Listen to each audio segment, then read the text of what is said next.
This is BMW's newest vision for the M3.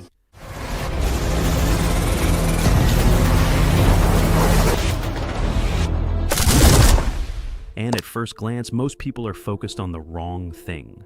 They're talking about the design. They're arguing about the grille.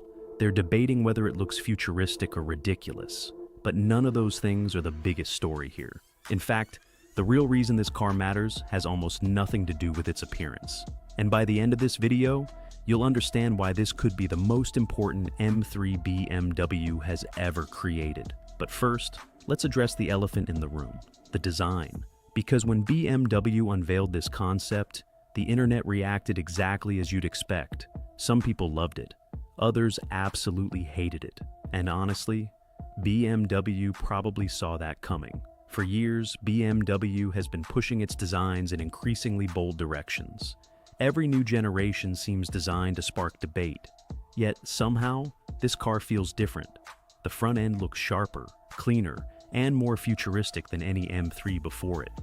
The lighting design is completely new, the proportions are different, and the overall shape feels like something built for a different era. At first, it almost seems disconnected from the M3 lineage. But then you start noticing something interesting. Every unusual design choice appears to serve a purpose. The low nose, the aggressive stance, the aerodynamic surfaces. None of it seems accidental. And that's because this car wasn't designed around a traditional engine. It was designed around something completely different. We'll get to that in a moment, because the side profile reveals another clue. Unlike many electric cars that prioritize efficiency above everything else, this machine still looks like a performance car. The wheel arches are muscular, the body sits low and wide, and the overall stance suggests one thing: speed. A lot of speed. Which brings us to the biggest controversy surrounding this new M3. Because yes, one version is going fully electric. For many enthusiasts, those words alone are enough to start an argument. After all, the M3 built its reputation on powerful engines and unforgettable driving experiences. The sound, the emotion, the mechanical connection, those things became part of the car's identity. So naturally, people are asking the same question.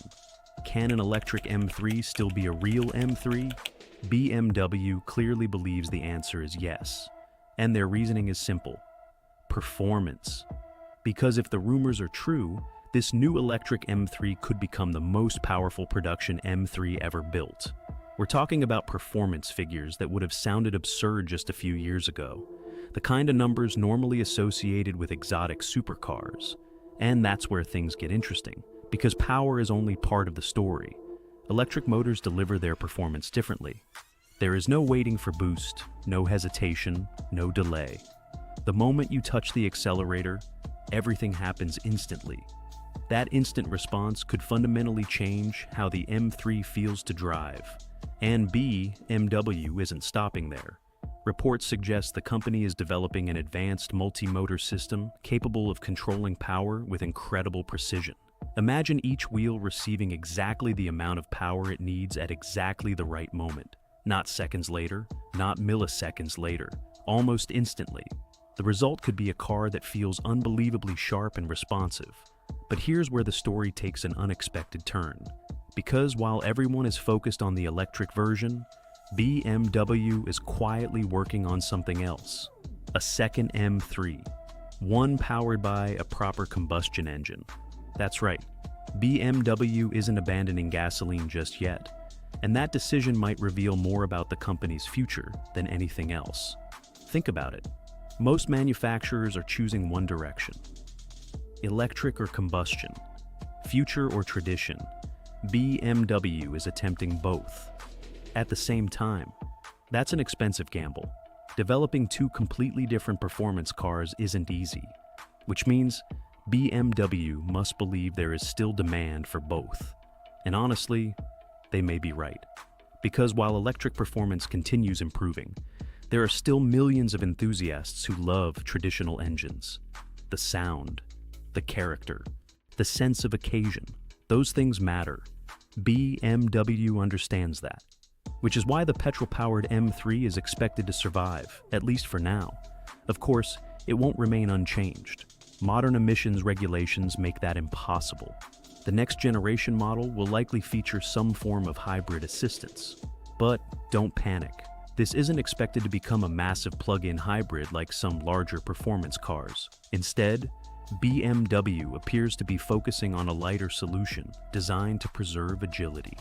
And that's important, because one of the biggest challenges facing performance cars today is weight. Electric vehicles are heavy. Hybrid systems add weight. Modern safety technology adds even more weight. Every year, performance cars become faster, but also heavier, so manufacturers face a difficult challenge. How do you improve performance without sacrificing driving enjoyment?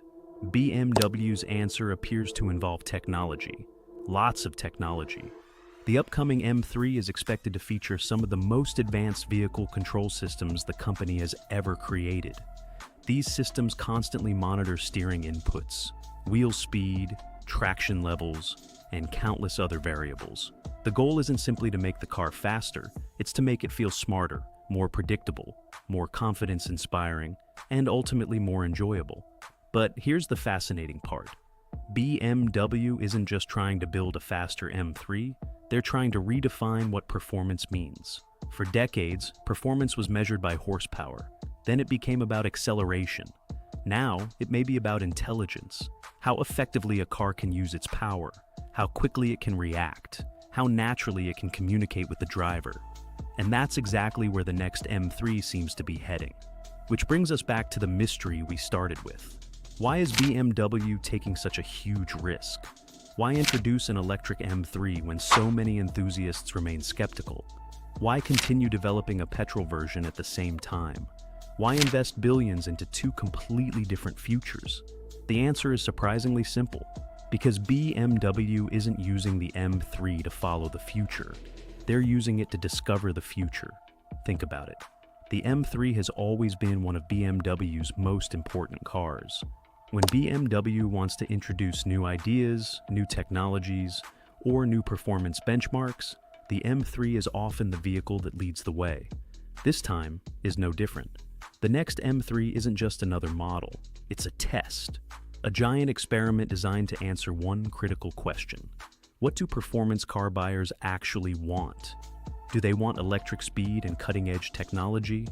Do they still prefer combustion engines and traditional driving experiences?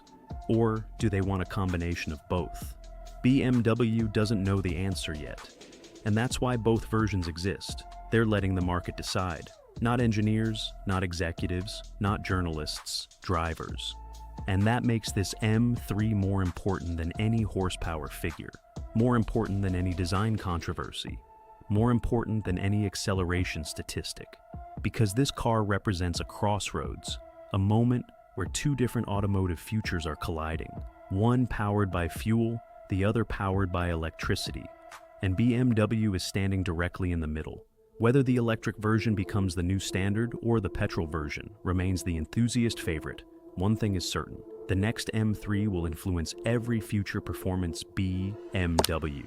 That's the real story. Not the grille, not the styling, not even the power figures. The real story is that BMW is using the M3 to determine what the next decade of performance cars will look like. And that decision could shape the future of the legendary M badge forever. So, now I want to hear from you. If BMW handed you the keys tomorrow, which would you choose? The electric M3 representing the future, or the turbocharged straight six carrying decades of heritage? Let me know in the comments below, because the answer to that question might be exactly what BMW is trying to find out too.